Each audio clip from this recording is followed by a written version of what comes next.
Welcome to অগ্রগতি Anjana's kitchen and blog.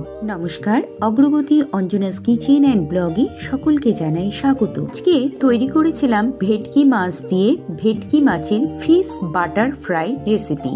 Fish butter fry রেসিপিটি কিন্তু অত্যন্ত সুস্বাদু খেতে হয়ে থাকে। আর একান্ত ব্যক্তিগতভাবে যদি বলি, এই ফিশ বাটার ফ্রাই রেসিপিটি আমার একটি অত্যন্ত পছন্দের প্রিয় রেসিপি। ফিশ বাটার ফ্রাই রেসিপিটি খেতে অত্যন্ত সুস্বাদু হয়ে থাকে। আর আমি কিভাবে এই রেসিপিটি তৈরি করেছিলাম সেটা জানতে হলে পুরো ভিডিওটা দেখতে হবে। হঠাৎ করেই ফিশ বাটার ফ্রাই খেতে খুব ইচ্ছে হয়েছিল, তাই হাজবেন্ডকে সঙ্গে করে নিয়ে আমাদের রানাঘাট ফিশ মার্কেট অর্থাৎ মাছের বাজারে চলে গিয়েছিলাম। বলুন, আমাদের রানাঘাট মাছের বাজারটা আপনাদেরকে একটু ঘুরিয়ে দেখানো যাক। আমাদের রানাঘাটের এই মাছের বাজার হচ্ছে কয়েকটি স্টেশনের মধ্যে সবথেকে বড় মাছের বাজার, কারণ এখানে নানান ধরনের বিভিন্ন রকমের মাছ কিন্তু পাওয়া যায়। সেটা বলার দরকার নেই, আপনারা ভিডিওর মধ্যে দেখতে পারবেন।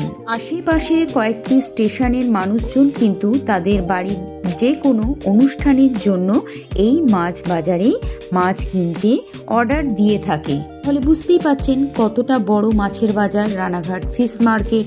আর যেটা মাছের মেন আড়ত, মানে ট্রাকের থেকে খালি হয়, সেখানে বিশাল বিশাল আকারের মাছ পাওয়া যায়। সেই জায়গাটা তো আপনাদেরকে আমি দেখাতে পারলাম না, কারণ সেটা দেখাতে হলে আরো অনেক সকালবেলায় এসে আমাকে ভিডিও ক্লিপ তুলতে হতো।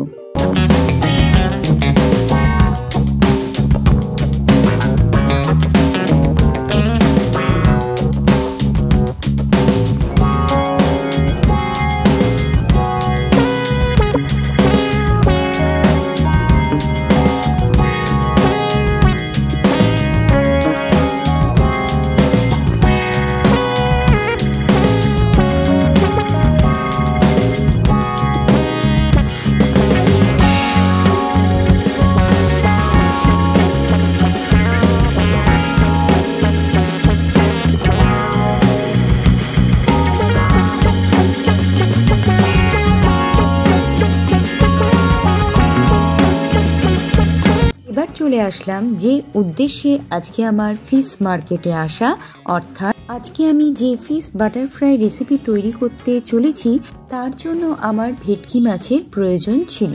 একেবারে বড় সাইজের পাকা ভেটকি মাছের ফিলের প্রয়োজন ফিশ বাটার ফ্রাই করবার জন্য। দেখুন, এই দাদা ভাইটির দোকানে আমি চলে এসেছি, আর আমার আজকের ফিশ বাটার ফ্রাইয়ের জন্য কিন্তু এই দাদা ভাইটি এক এক করে ভেটকি মাছের থেকে ফিলে বের করে দিচ্ছে। এবার চলে আসলাম ডিমের দোকানে, কারণ ফিশ বাটার ফ্রাই তৈরি করতে কিন্তু ডিমের প্রয়োজন। এখান থেকে ডিম কিনে নিয়ে এবার বাড়ির পথে রওনা দিলাম। তো চলুন এবার রান্নায় চলে যাওয়া যাক। দেখুন, ভেটকি মাছের ফিলেগুলোকে আমি ঠিক এরকম পাতলা পাতলা ফিলে বের করে নিয়েছিলাম। যদি আপনারা নিজেরাই কাটতে পারেন তাহলে তো ঠিকই আছে, আর না পারলে যেখান থেকে মাছটিকে কিনবেন সেখান থেকে ফিলে এভাবে বের করে দিতে বলবেন। ফিশ বাটার ফ্রাই তৈরি করতে যে ইনগ্রিডিয়েন্টস গুলো আমি নিয়েছিলাম, এখানে একটি মাঝারি সাইজের পেঁয়াজ নিয়েছিলাম, বেশ কিছুটা ধনেপাতা, সামান্য পরিমাণে আদা, আর 6 থেকে 7 কোয়া রসুন, কাঁচা লঙ্কা, বেশ কয়েকটা গোলমরিচের দানা, একটা লেবু ও একটা শুকনো লঙ্কা। ধনে পাতার বদলে আপনারা এখানে পুদিনা পাতাও ব্যবহার করতে পারেন। আরো কয়েকটি উপকরণ এর মধ্যে অ্যাড হবে, সেটা পরে দেখতে পারবেন। আর তার মধ্যে যেমন মেন ইনগ্রিডিয়েন্টস হচ্ছে বাটার। তো দেখুন, আদা, রসুন, পেঁয়াজ, লঙ্কা, ধনে পাতা সব কিছু দিয়ে আমি একটি গ্রাইন্ডারে পেস্ট তৈরি করে নিয়েছিলাম। ভেটকি মাছের ফিলেগুলোকে আমি একটা গোটা লেবুর অর্ধেক অংশ রস চিপে প্রথমে মাখিয়ে নিয়েছিলাম। তারপর এর মধ্যে পরিমাণ মতন লবণ ও গোলমরিচের গুঁড়ো দিয়ে মাখিয়ে নিয়েছিলাম। সব শেষে গ্রাইন্ডারে পেস্ট করে রাখা মশলাটিকে এর মধ্যে দিয়ে হাতের সাহায্যে ভালো করে আমি ম্যারিনেট করে নিয়েছিলাম।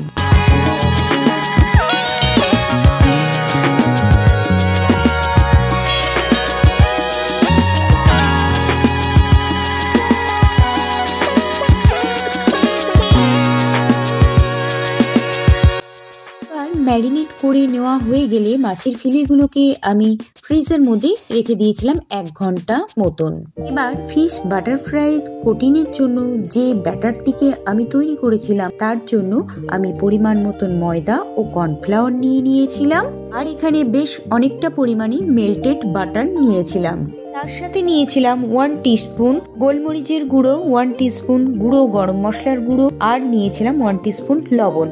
সবকিছু নেওয়া হয়ে গেলে সব শেষে এর মধ্যে দেওয়ার জন্য একটি ডিম ফাটিয়ে নিয়েছিলাম। এবার দেখুন ডিমটাকে ঢেলে দিয়ে সবকিছু আমি একসাথে হাত দিয়ে মেখে নিয়েছিলাম।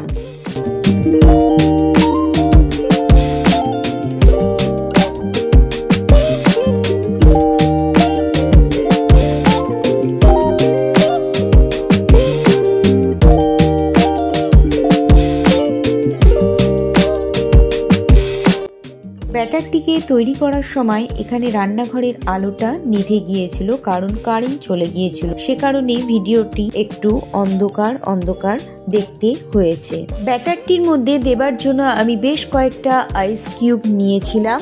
ফিশ বাটার ফ্রাইয়ের ব্যাটারটিকে তৈরি করার সময় এর মধ্যে কিন্তু অবশ্যই আইস কিউব দিয়ে দেবেন, এবং এছাড়া ফ্রিজের মধ্যে থাকা ঠান্ডা জল বা চিল ওয়াটার ব্যবহার করবেন।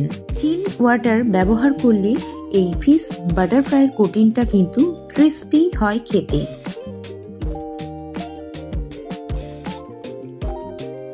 হাতের সাহায্যে বেশ অনেকক্ষণ সময় ধরেই কিন্তু আমি এই ফিশ বাটার ফ্রাইয়ের ব্যাটারটিকে ফেটিয়ে নিয়েছিলাম, আর দেখুন ফেটিয়ে নেবার পর একটা স্মুথ ক্রিমের মতন এর স্ট্রাকচারটি তৈরি হয়েছিল। এবার কিন্তু ফিশ বাটার ফ্রাইটি ভাজার জন্য একদমই রেডি হয়ে গিয়েছিল। আমিও এবার ফ্রিজের থেকে ম্যারিনেট করে রাখা মাছের ফিলেগুলোকে বের করে নিয়ে এসেছিলাম। অপরদিকে গ্যাসের ওভেনে আমি একটি ফ্রাই প্যান বসিয়ে নিয়েছিলাম, তার মধ্যে তেল দিয়ে তেল গরম করতে দিয়েছিলাম।